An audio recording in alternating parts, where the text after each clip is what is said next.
that be all right? Is that what we're going to talk about? Yeah. Okay, we're We live. are, Talk Max. about it. Okay. Introduce yourself. I'll be saying this all day. Just say, introduce yourself to a few thousand people. Who are you? Hello, a few thousand people out I there. love this lady. Alexina from Act Now Consulting.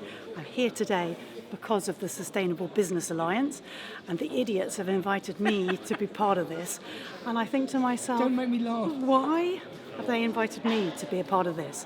And I think one of the ideas is there's a bit of a gender balance. I am the only lady on the group, but also I think it's a little bit about hopefully the fun and the lightness and the entertainment angle that I bring to sustainability, which can come across as a bit of an earnest, worthy, and I don't want to undermine it. It is serious, but I don't want us to get depressed and overwhelmed by it. So I like to bring a bit of lightness and joy to the sustainability story. How do I do this? I have a number of games that I like to play with my clients. I could go into businesses and I play the bananas game, the how bad a bananas game. People love that, kids in particular, but also employees love to play it. They compete against each other and we have a laugh. I run another workshop where we work on carbon reduction plans. That was a bit serious there, but really it's a fun, interactive, accessible workshop. People get their phones out, we play games using software, people come away with an idea and a plan to put into action immediately the next day.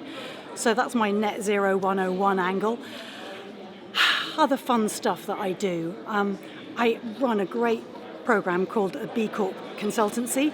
B Corps are definitely fun. There's a whole wide range of them covering a load of industries. They're all great people. They inject humour into their messaging on climate. And again, I think that's really important to engage a wider group of people, not just those here today at the summit. Well done. And so I had the privilege of chairing a session yesterday that you were involved with, and we had two chaps from county councils. Yes. And they're doing. But where I was emphasising was that if businesses are struggling as to where they start their journey, they need to lean on you. They do. Because you'll be, so to help me with that, so to give them that. So do you think businesses are cautious, frightened, don't know where to start? And again, that's why we need people like you to figuratively hold their hand? Yes, lots of things. I think they're overwhelmed. It's a complex world with lots of, as we had heard earlier, lots of scary acronyms. I think they're really busy. So I very much cater to the time-poor businesses who are struggling to fit all this into business as usual on the day-to-day basis. I think I'm basically a nudger. I'm an encourager. I'm like, no, you can do this, and in fact, you must do this. And guess what? There's some good news because actually there are co-benefits of doing a sustainability strategy, which you perhaps hadn't even thought about. You will save costs. You will be more operationally efficient. You will actually attract a great load of new employees who want to work for sustainable businesses, and they won't leave, so you won't have an HR nightmare. So I like to focus on the, come on, let's do this. It's not going to be unnecessarily hard.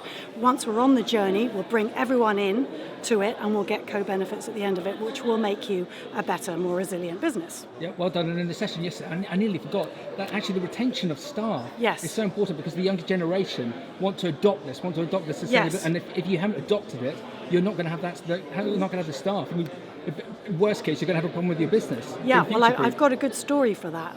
Probably the best business, if anyone was to think about who was the best business in the world, it's probably Patagonia. And Patagonia, I've heard them say this, they hardly have an HR department anymore because nobody really wants to leave. And if anyone wants to leave, they put out a little job ad and there's a queue down the street. And so that's exactly what you're saying, Max. People want to come, particularly the millennials and the Gen Zs, they want to work for sustainable businesses and they walk away from businesses who don't have this in place. We don't want anyone walking away because that's a pain. It's a costly issue to kind of re-employ, etc. So to wrap up, if a business wants to go down this route, it's a bit of a jingoistic question I've been asking a lot of people, but what does success look like for them on this journey, say 3 years, 5 years out, especially with your involvement? What does success look like for them? For a successful business is one which is sustainable. And I mean, in the old sense of the word, before sustainability was invented, one which can last, one which is enduring, one which is resilient, one which is profitable, and one which engenders a really lovely culture of a place to work, somewhere where you would choose to work with, feel empowered, feel satisfied by your job. So yeah, I think that would be my description of what is sustainable. Well done. Just to wrap up, one word. Brilliant. You're brilliant. Well done. Thank you. Thanks, Max. Bye. Bye, everyone.